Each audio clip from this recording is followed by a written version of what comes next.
Baik, kita lanjutkan ke subbab 2.5 yaitu gerak satu dimensi dengan percepatan konstan. Jika sebuah partikel memiliki percepatan yang bervariasi dan bergantung pada waktu, maka gerak partikel tersebut dapat menjadi lebih kompleks dan sulit dianalisis. Namun demikian, jenis gerak satu dimensi yang sangat umum dan biasa adalah gerak di mana percepatannya konstan. Jika kasusnya seperti ini, percepatan rata-rata AX bar pada selang waktu kapanpun sama secara numerik dengan percepatan sesaat AX pada waktu sesaat kapanpun dalam selang waktu tersebut. Kecepatan berubah secara konstan sepanjang ia bergerak. Jika kita mengganti AX bar dengan AX pada persamaan 2.6 dan mengambil TI sama dengan 0 dan TF sebagai suatu waktu T, maka kita peroleh AX sama dengan Vx final dikurang dengan Vx initial dibagi dengan T dikurang 0.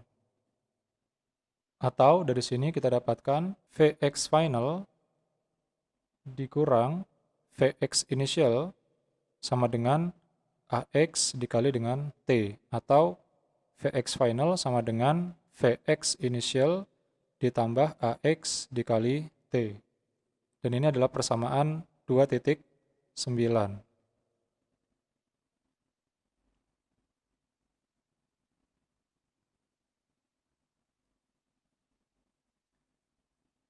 Persamaan ini memungkinkan kita untuk menentukan kecepatan sebuah benda pada waktu t sembarang. Jika kita mengetahui kecepatan awal Vx initial dan percepatan konstan yaitu sebesar AX, grafik kecepatan terhadap waktu untuk gerak percepatan konstan ini ditunjukkan pada gambar B. Grafik ini merupakan grafik garis linear di mana kemiringannya adalah sebuah konstanta ya, yaitu sebesar AX yang merupakan percepatan. Ini cocok dengan kenyataan bahwa AX sama dengan dvx per dt, di mana dvx per dt ini adalah konstan. Perhatikan bahwa kemiringannya positif. Ini menandakan percepatan partikel tersebut positif. Jika percepatan partikel negatif, maka kemiringan pada gambar B ini akan menjadi negatif. Ketika percepatan partikel konstan, grafik percepatan terhadap waktu merupakan garis lurus yang memiliki kemiringan 0, atau yang ditunjukkan pada gambar C. Oleh karena kecepatan pada saat percepatan konstan berubah secara linear terhadap waktu berdasarkan persamaan 29 ini, kita dapat menuliskan kecepatan rata-rata selama suatu selang waktu sebagai rata-rata hitung dari kecepatan awal atau Vx initial dan kecepatan akhir atau Vx final, yaitu pada persamaan 2/10. Baik, perhatikan bahwa persamaan kecepatan rata-rata ini ya hanya dapat digunakan dalam situasi di mana sebuah partikel memiliki kecepatan yang konstan ya, kecepatan yang konstan artinya Vxi sama dengan Vx final ya. Nah, sekarang kita dapat menggunakan persamaan 2.1, kemudian 2.2 dan 2.10 untuk mendapatkan posisi sebuah benda sebagai fungsi waktu ya. Mengingat bahwa delta x dalam persamaan 2.2 mewakili x final dikurang dengan x initial dan mengetahui bahwa delta t ya sama dengan t final dikurang dengan t initial atau t akhir dikurang dengan t awal, di mana t akhir ini sama dengan t dan t awal sama dengan 0 atau delta t-nya sama dengan t, maka kita akan mendapatkan persamaan 211. Ya, sebelum kita ke persamaan 211, kita turunkan dulu bahwa pada persamaan 2.1 yaitu delta x sama dengan x final dikurang x initial, ya ini persamaan 2.1. Kemudian pada persamaan 2.2 ya yaitu Vx bar sama dengan delta x per delta t Ini persamaan 2.2. Sehingga dari persamaan ini ya kita dapatkan bahwa ini delta X ya kita substitusikan ke sini, maka Vx bar sama dengan X final minus X initial per delta T. Delta T-nya tadi kita dapatkan sebesar T. Sehingga X final dikurang X initial sama dengan Vx bar dikali T. Kemudian, kita tahu bahwa Vx adalah persamaan 2/10. Sehingga jika kita substitusikan ke sini, maka X final dikurang X initial sama dengan setengah dikali Vx initial ditambah Vx final dikali dengan T. Sehingga X final kita dapatkan sama dengan X initial ditambah setengah Vx initial ditambah Vx final dikali T. Nah, ini adalah persamaan 2.11. Persamaan 2.11 menjelaskan posisi akhir sebuah partikel pada waktu T dalam kecepatan awal dan akhir. Sehingga persamaan 2.11 ini kita kenal juga dengan persamaan untuk posisi sebagai ya fungsi kecepatan dan waktu.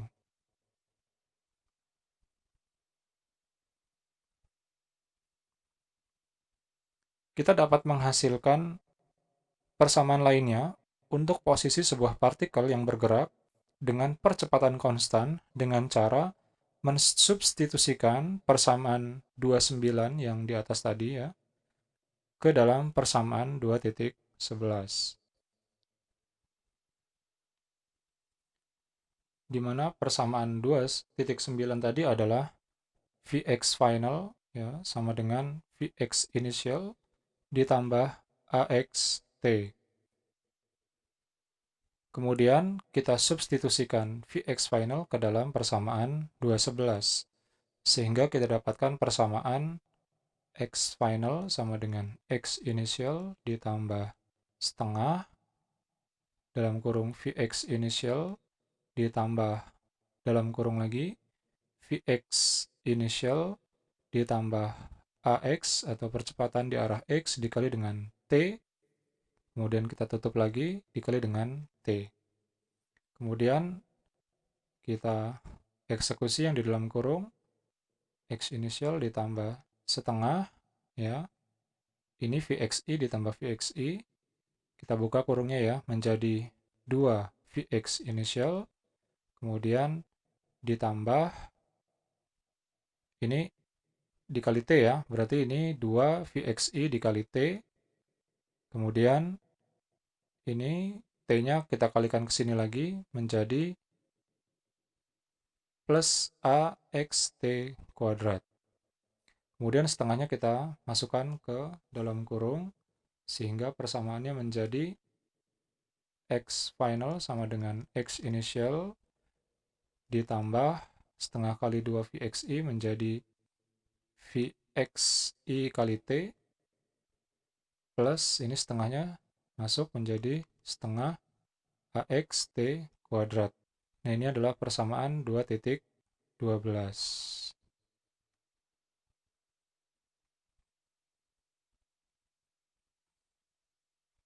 Yang dikenal juga dengan persamaan posisi ya sebagai fungsi waktu.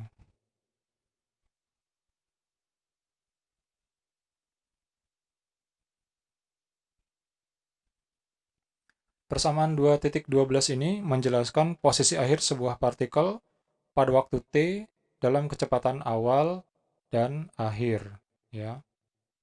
Berikutnya, grafik posisi waktu untuk gerak dengan kecepatan konstan positif ditunjukkan pada gambar A dan diperoleh dari persamaan 2.12. Perhatikan bahwa kurvanya berbentuk parabola. Kemiringan garis singgung kurva ini pada saat T sama dengan 0 sama dengan kecepatan awal Vxi. Dan kemiringan garis singgung pada saat T sama dengan T, selanjutnya sama dengan kecepatan Vx final pada waktu tersebut. Akhirnya, kita dapatkan sebuah persamaan untuk kecepatan akhir yang tidak mengandung variabel waktu dengan cara mensubstitusikan nilai T dari persamaan 2.9 ke persamaan 2.11.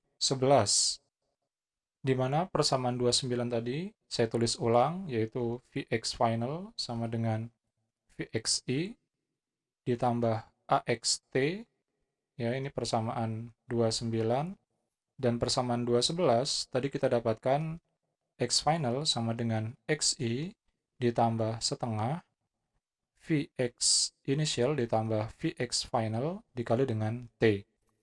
Ya, ini persamaan 211.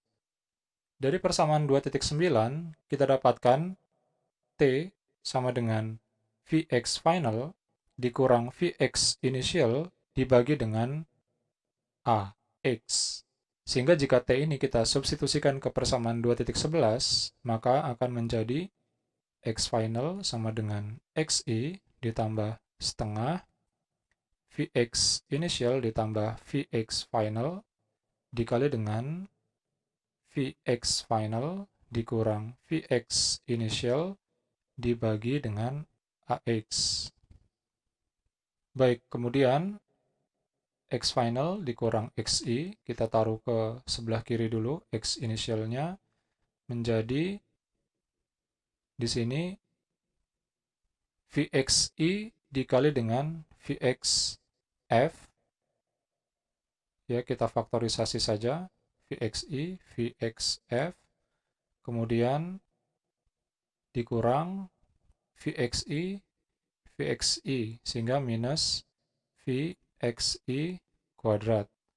Kemudian berikutnya plus Vxf dikali dengan Vxf menjadi plus Vxf kuadrat, kemudian plus ketemu minus menjadi minus Vxf dikali dengan Vxi. Kemudian penyebutnya menjadi 2AX. Vxi dikali dengan Vxf, di sini positif, di sini minus menjadi 0, ya, sehingga persamaannya menjadi X final dikurang X initial.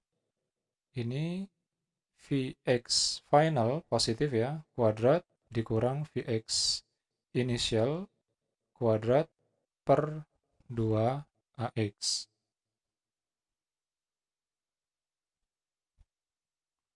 Kemudian kita kali silang ya, yaitu 2AX dikali dengan X final dikurang X initial sama dengan Vx final kuadrat dikurang Vx initial kuadrat. Sehingga Vx finalnya menjadi Vx final kuadrat ya sama dengan Vx initial kuadrat ditambah 2AX dalam kurung X final dikurang X initial. Untuk A konstan ya. Untuk AX bernilai konstan. Dan ini adalah persamaan 2.13. Di mana persamaan 2.13 ini adalah kecepatan sebagai fungsi posisi.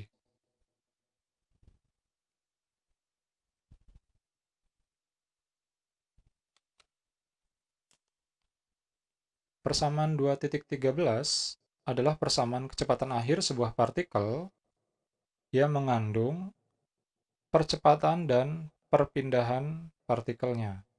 Kemudian untuk gerak dengan percepatan 0, dari persamaan 2.9 dan 2.12 akan kita dapatkan persamaan sebagai berikut.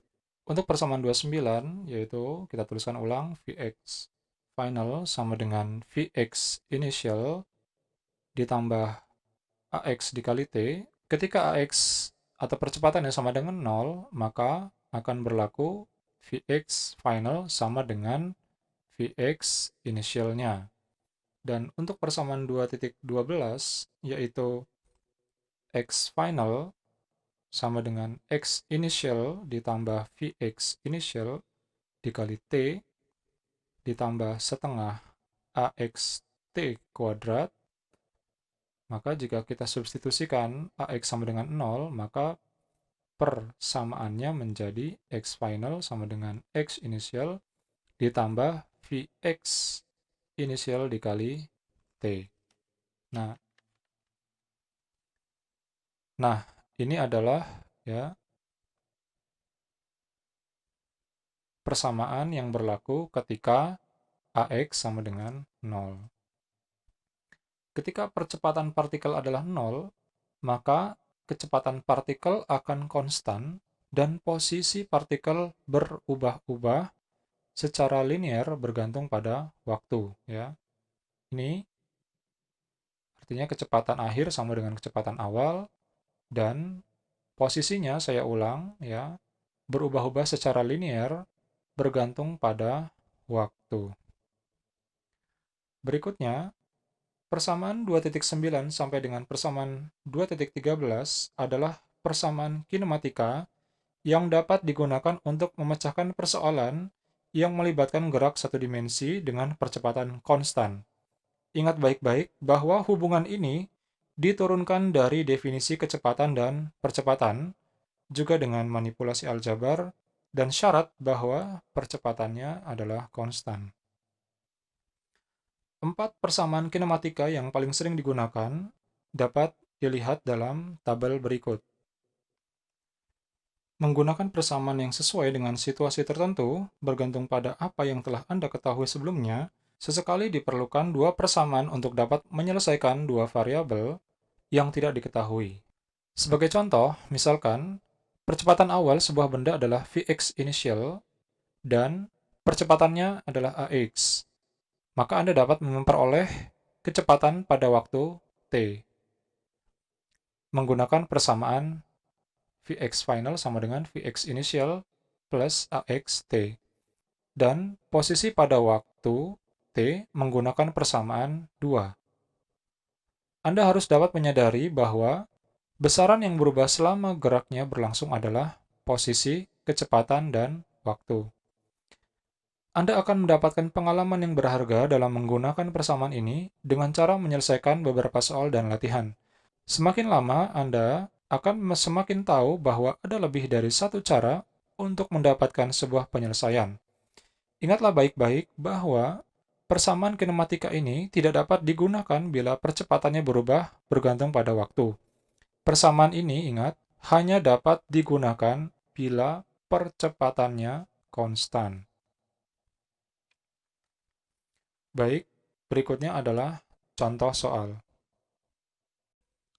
Baik, kita lanjutkan untuk contoh soal. Sebuah pesawat jet akan mendarat di kapal induk pada kecepatan 140 mil per jam atau setara dengan 63 meter per sekon. Pertanyaannya adalah A. Berapa percepatan, kita anggap konstan ya percepatannya, pesawat jet tersebut jika pesawat jet tersebut berhenti pada 2 sekon karena kabel pengait pesawat. B. Jika pesawat jet tersebut mendarat pada posisi X initial sama dengan 0, berapa posisi akhir pesawat jet tersebut? Baik, sekarang kita jawab dulu untuk yang A. Kita definisikan arah gerak pesawat jet tersebut sebagai sumbu X. Ya. Misalnya dia bergerak nih pesawatnya pada arah sumbu X. Ya.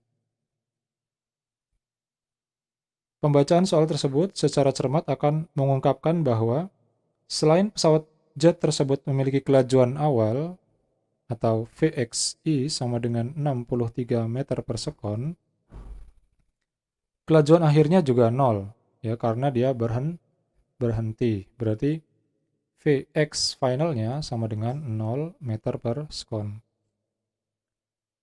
Kita juga harus ingat bahwa tidak ada informasi lain tentang perubahan posisi pesawat jet tersebut ketika melambat.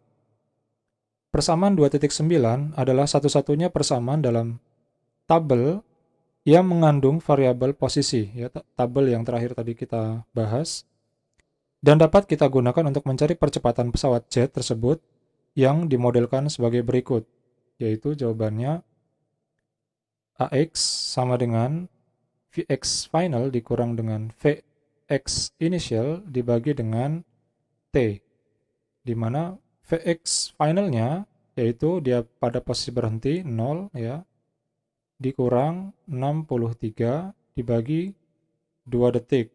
Maka percepatannya berharga negatif 31 meter per sekon kuadrat. Maka pesawat jet ini mengalami perlambatan. Ini untuk jawaban yang atau pembahasan yang A. Berikutnya, untuk pertanyaan yang B, sekarang kita menggunakan ketiga persamaan lainnya untuk menjawab pertanyaan yang B ya. Yaitu untuk mencari posisi akhir pesawat jet tersebut ya. Pertanyaannya adalah X final kan ya. Maka kita gunakan tadi persamaan 2.11 yaitu X final sama dengan X initial ditambah setengah Vx initial ditambah Vx final dikali T ya. Baik, di sini tadi X initialnya sama dengan 0 plus setengah Vx initialnya yaitu 63 meter per sekon dan Vx finalnya 0, T-nya adalah 2 sekon. Ini coret, maka X finalnya 63 meter ya. Perhatikan bahwa X final sama dengan 63 meter ini adalah batas jarak terakhir yang harus pesawat tersebut tempuh ya. Jika pesawat jet itu lebih jauh dari 63 meter, maka dia akan jatuh ke laut. Ide untuk menggunakan kabel pengait ini ya, agar pesawat yang akan mendarat melambat dan mendarat dengan aman di kapal induk digunakan sejak Perang Dunia Pertama. Kabel ini masih menjadi bagian vital dari pengoperasian kapal induk modern. Baik, kita lanjutkan ke contoh soal berikutnya. Sebuah mobil melaju dengan kelajuan konstan, yaitu sebesar 45 meter per sekon, melewati polisi yang bersembunyi di balik papan iklan. 1 detik kemudian, setelah mobil itu lewat, polisi tersebut baru berangkat dari titik papan iklan tersebut untuk menangkap mobil yang melewati batas kecepatan ya tentunya. Dengan percepatan konstan, ya ini punya polisi percepatannya ya, sebesar 3 meter per sekon kuadrat. Kemudian pertanyaannya adalah, berapa lama waktu yang dibutuhkan polisi tersebut untuk mengejar mobil tadi? Oke, berarti ini diminta untuk mencari waktu yang ditempuh oleh polisi. Penyelesaiannya, ya, pertama mari kita asumsikan mobil dan polisi tersebut sebagai partikel. Nanti akan saya gambarkan sebuah sketsa yang akan menggambarkan urutan kejadiannya ya. Pertama, kita gambarkan posisi setiap kendaraan tersebut sebagai fungsi waktu. Ya, misalnya ini polisinya tadi ya, ini papan iklannya, ini polisinya. Kemudian ini posisi A ya, ketika polisi tahu bahwa mobil tersebut melewati batas kecepatan. Maka ketika di titik A, ini kita asumsikan sebagai TA, di mana TA ini adalah sama dengan min 1 sekon. Ketika 1 detik kemudian, artinya di posisi B, yaitu TB sama dengan 0 sekon, ya berarti 1 detik kemudian, maka polisi baru mengejar mobil ini ya. Maka pertanyaan tadi kan berapa lama waktu, misalkan ya, misalkan ketika polisi dan mobil tersebut sudah berpapasan atau polisi berhasil mengejar mobil tersebut, Misalkan sampai pada titik C. Nah, pada titik C ini ya, mobil dan polisi berpapasan atau polisi berhasil mengejar mobil. Maka pertanyaannya adalah TC. Nah, ini berapa sampai sini gitu ya. Di sini kita asumsikan bahwa posisi awal dan waktu ketika polisi tersebut mulai mengejar, yaitu sebagai TB sama dengan 0, pada saat itu mobil tersebut telah menempuh jarak sejauh 45 meter, ya, yaitu dari posisi A ke B. Kan 45 meter per sekon ya, berarti 1 sekonnya dia menempuh jarak 45 meter, yaitu dengan kelajuan konstan, yaitu sebesar 45 meter per sekon setiap detiknya. Hal itu berarti posisi awal mobil tersebut adalah XB. Ya, ini karena TB sama dengan 0, maka di sini XB yaitu sama dengan 45 meter. Oleh karena mobil tersebut melaju dengan kelajuan konstan, maka percepatan mobil tersebut sama dengan 0 ya. Karena Vx-nya sama dengan konstan, sama dengan 45 meter per sekon, maka percepatannya sama dengan 0. Ya, percepatan di arah sumbu X. Posisi mobil pada waktu T sembarang yaitu memenuhi persamaan X mobil ya sama dengan XB ya atau X awalnya pada titik B plus VXT. VX di sini punya mobil ya, bukan punya polisi. Dikali T. Maka X mobil yaitu XB 45 meter ditambah 45 dikali T. Ini adalah fungsi posisinya ya. Dapat kita lihat bahwa pada T sama dengan 0 ya, persamaan ini menjelaskan posisi awal mobil tersebut sama dengan posisi polisi tersebut mulai bergerak mendekati mobil. Maka X mobil ya sama dengan XB, yaitu ketika T sama dengan 0 ya. Ketika T sama dengan 0, maka X mobil sama dengan XB. Polisi mulai bergerak pada saat TB sama dengan 0, ya, yaitu setelah 1 sekon ya. Ini jaraknya A ke B 1 sekon. Dan melaju dengan percepatan konstan ya, sebesar 3 meter per sekon kuadrat. Nah, ini polisinya baru bergerak saat dia sampai di sini ya.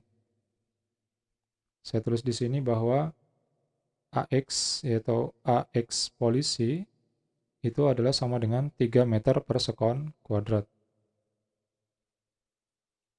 Yaitu pada saat TB sama dengan 0. Ya. Pada saat TB sama dengan 0.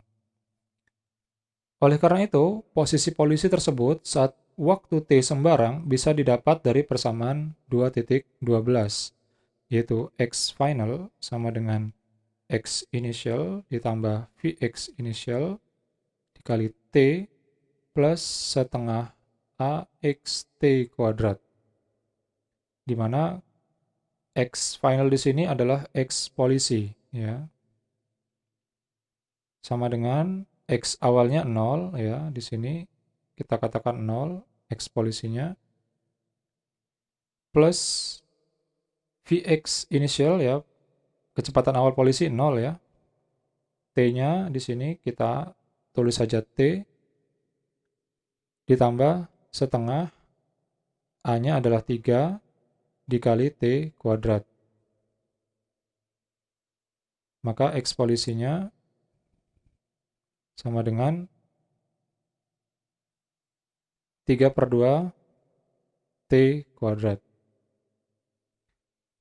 Baik, polisi tersebut menyusul mobil ketika posisinya sama dengan posisi mobil, ya, di sini, di ilustrasi yang ini, yaitu pada posisi C. Sehingga di sini bisa kita buat persamaan di mana X polisi sama dengan X mobil. Kita dapat tadi persamaan X mobil, dan ini adalah X polisi. X polisi tadi kita dapatkan 3/2 T kuadrat, dan X mobil adalah 45 plus 45T. Ini menghasilkan persamaan kuadrat yaitu 1,5 T kuadrat min 45T min 45 sama dengan 0. Solusi positif untuk persamaan kuadrat tersebut adalah ya dengan rumus ABC, silakan dicari. Solusi positifnya adalah T sama dengan 31 sekon. Nah, ini adalah TC ya, sini. Jadi menyelesaikannya dengan persamaan yang bisa menyelesaikan persamaan kuadrat ya. Baik, ini adalah contoh soal yang kedua.